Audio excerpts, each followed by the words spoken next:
Kremlin is continuing the occupation of Georgian territories, and the pandemic was not any obstacle for it. In April, when Georgia faced the most difficult times and restrictions in terms of coronavirus, the Russian occupation forces resumed the creeping occupation and illegal borderization direction of South Ossetia, Valley region. They continue to install artificial barriers inside the territory controlled by the Georgian government. In Russian-occupied Abkhazia, they held the so-called presidential elections at the end of March, allowing mass gatherings and putting the lives of citizens in danger. It's hard to get any valid information on coronavirus situation in Abkhazia. So far, the Russian Federation has been assisting Abkhazia with only laboratory tests. In addition to that, de facto Abkhazia locked the checkpoints at the so-called border with Georgia, and local population cannot get to the territory controlled by Georgian government to take any medical treatments. Then there is a disinformation dimension to that. According to Sputnik Ossetia, the so-called South Ossetian Security Service want local population not to accept the Georgian proposal on undergoing any medical examination. They claim that Georgia's DFRLab poses a threat of deliberately infecting South Ossetian population with coronavirus.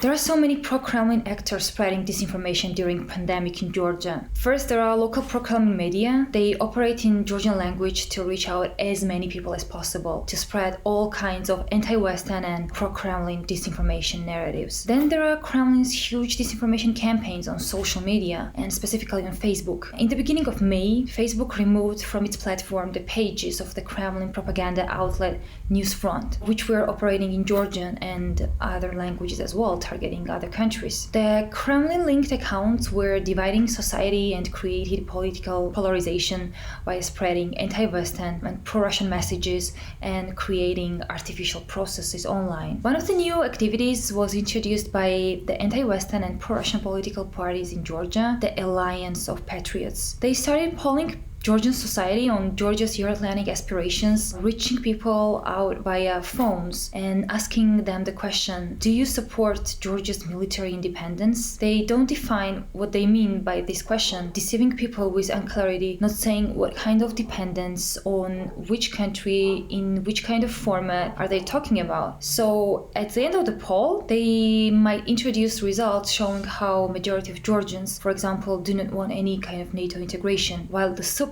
of NATO is at its highest in country.